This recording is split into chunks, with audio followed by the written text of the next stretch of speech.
Ang episodyo ngayong araw ay hango muli sa libro ni Madam Catarina Tangari na pinamagatang The Stories of Padre Pio, kung saan ibinahagi niya ang tungkol sa pakikipag-ugnayan niya sa isang priling Franciscano na pinangalanang si Padre Gerard na may matinding pagkainis kay Padre Pio. Pinuna ng praile si Padre Pio dahil sa kanyang nakitang labis at madalas na ignoranting debosyon ng kanyang mga tagasunod.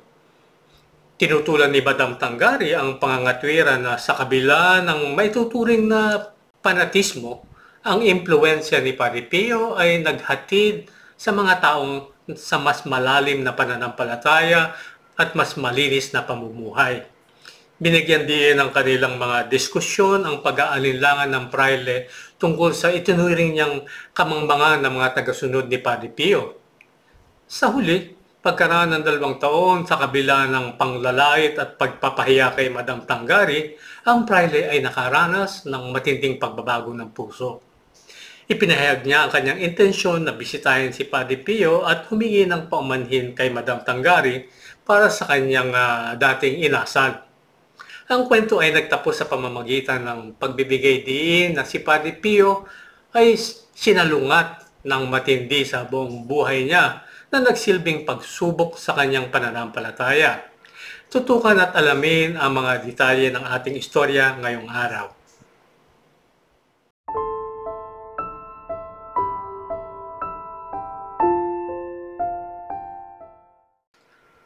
Ayon kay Madam Catarina Tangari, sa tuwing bumibisita siya sa isang dambana malapit sa Napoli, nakilala niya ang isang Franciscano na madalas niyang nakakausap tungkol kay Padre Pio.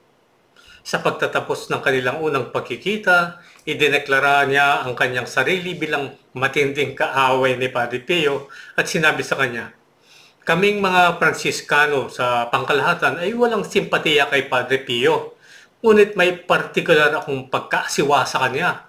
Hindi ko siya matiis." Tinanong siya ni Madam Tangari kung bakit natural lamang. Di po ba? Dahil nililito niya ang mga tao, ilang mga panatiko at ignorante na mga tao ang nagsabi sa akin ng mga kamanghamanghang bagay tungkol sa kanya. Sinabi nila sa akin na palagi silang nakikipag-ugnayan sa kanya at sa kanyang anghel na tagatanod. At sila mismo, kung sakaling kailanganin, ay nagpapadala sa kanya ng kanilang sariling anghel na tagatanod. Tumatawag sila sa kanya araw at gabi na para bang siya ay isang santo. Pumupunta sila sa San Giovanni Rotondo na mabilis pa sa 4:00. Mabuti ba yun? Sinabi ni Madam Tangari, "Padre, gaya ng sinabi mo mismo, ang tinutukoy mo ay tungkol sa mga taong mangmang.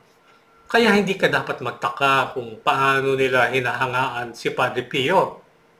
Hindi rin nakakagulat kung mayroon silang partikular na paggalang sa kanya dahil kahit na ang pinaka-ignoranteng mga tao ay napapansin ng isang kadakilaan kay Padre Pio na hindi karaniwan sa lahat.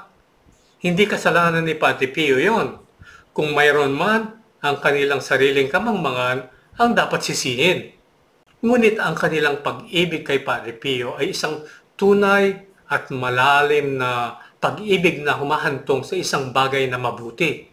Sa sandaling sila ay nagsimulang magmahal kay Padre Pio, nagkakaroon ng higit ng pananampalataya, pag-asa at pag-ibig sa kanilang mga buhay. Habang ang nakikita ng Diyos higit sa lahat ay ang tiyak na kislap ng marubdob na pag-ibig na nag-alab sa kanilang mga pusong dukha, na ginagawa silang mas may kakayahang magsimula sa buhay na patungo sa Kanya. Ibig sabihin sa Diyos. Sa isa pang pagkakataon ay nagkaroon sila ng panibagong diskusyon ni Padre Gerard kung saan nagtanong ang praile, "Kung ako sa loob ng kumpisal ay pinagbawalan ka na pumunta sa San Giovanni Rotondo, ano ang iyong gagawin?"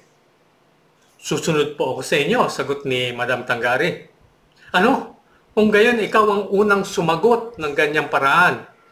Iyon din ang tanong ko sa marami sa mga tinatawag na mga espiritual na anak ni Padre Pio, At lahat sila ay naiskandalo at sumagot na walang sino man at walang anumang makapipigil sa kanila na pumunta sa San Giovanni Rotondo. Nakikita mo ba ito? Paghihimagsik, pagsusuway, at ito ay mga espiritual na anak, ha? Napakagandang resulta, ano? Ano sa tingin mo?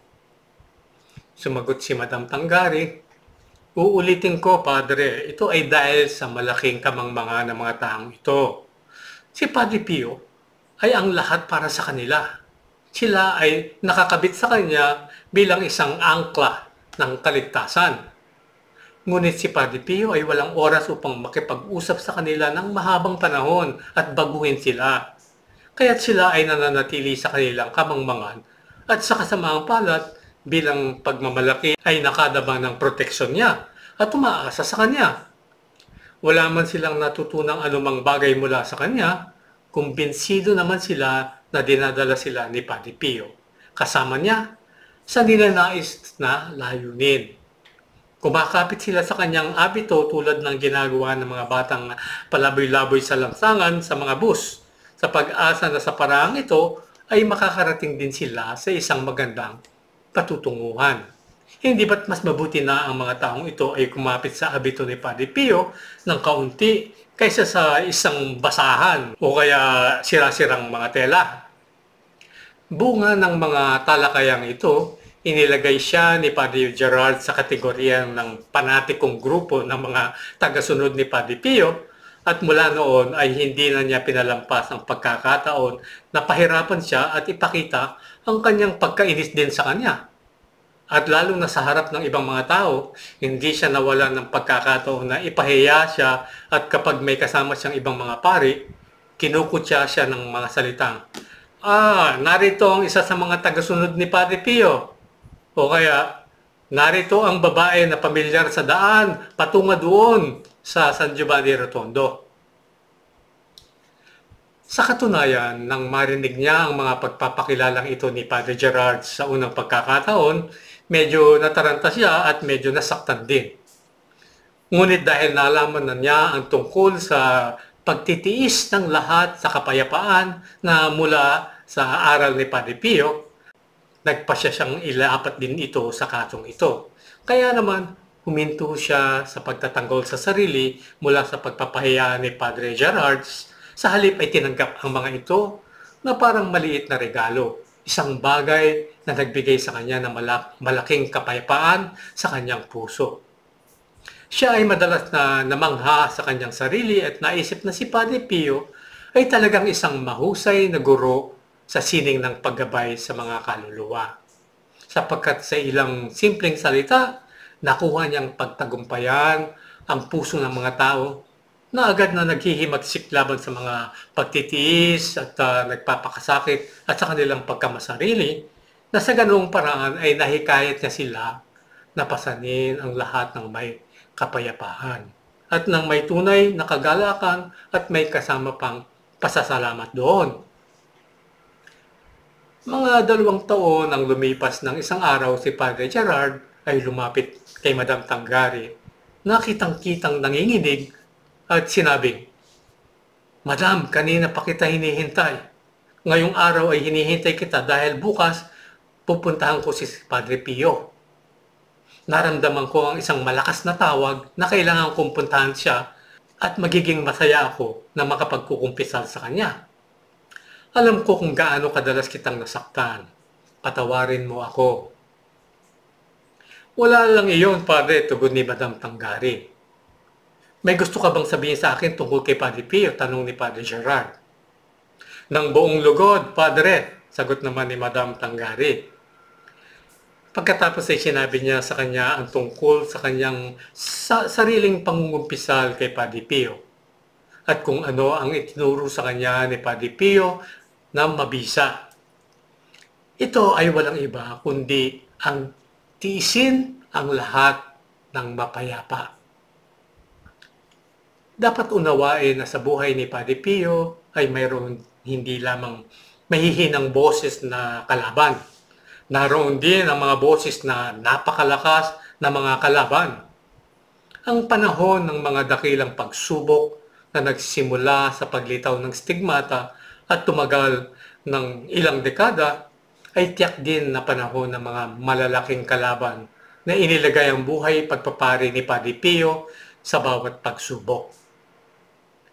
Ang panahong ito ng malalaking pagsubok ay makikita lamang sa liwanag ng pananampalataya dahil sa pananalita ng tao, mahirap itong maunawaan. Ang alam lang natin ay masayang nalampasan ni Padre Pio ang maraming pagsubok noong panahong iyon kung saan tanging ang banal na simbahan sa hinaharap ang makapagbibigay ng wastong paghatol.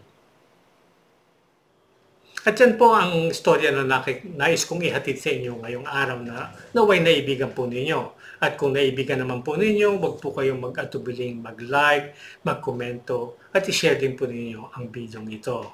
At para sa inyo mga bagong tagapanood, mangyaring pindutin lang ang subscribe na button sa baba at ang kampanilya sa kanan nito upang maabisuhan namin kayo sa aming mga ilalabas na mga episodyo sa hinaharap. At kung nais naman po ninyo kami suportahan, umaapil po kami sa inyo sa pamamagitan ng paghikayat sa inyo na lumahok sa aming eksklusibong grupo ng mga buwan ng taga-abuloy o nagbibigay ng donasyon na tinatawag na mga alagad sa kalinga ni Padre Pio, kung saan mapapakinabangan ninyo bilang benepisyo ang buwanan o lingguhang mga pamisa na naaayon po sa halaga ng inyong buwan ng donasyon. Ang mga misang pong ito ay para sa inyo. Nais ko lang pong linawin, hindi po ito para sa mga nangamatay na kaya maaari naman po ninyo silang isama sa inyong mga intensyon. Bukod po dito, padadalan po namin kayo ng binasbasang larawan o medalya ni Padre Pio na naaayon din po sa halaga ng inyong buwan ng donasyon o abuloy. Para sa mga karagdagang mga detalye, mangyaring bisitahin ang aming website sa www.angtinignipadrepio.org www.angtinignipadrepio.org. At paano po ba ang pagbibigay ng donasyon? Sa pamamagitan po ng direct deposit sa aming BDO account. At maaari rin po sa pamamagitan ng GCash via bank transfer. At ito po ang aming pinapaboran dahil direkta na rin po ang pagpasok nito sa aming account at palagay ko ay mas madali para sa inyo. Meron din po kaming personal na GCash numbers sa ilalim ng aking pangalan. At kung may nais kayong mga katanungan o paglilinaw, maaari niyo po kaming makontak sa pamamagitan ng pag-email sa angtinignipadrepio@gmail.com angtinignipadrepio@gmail.com.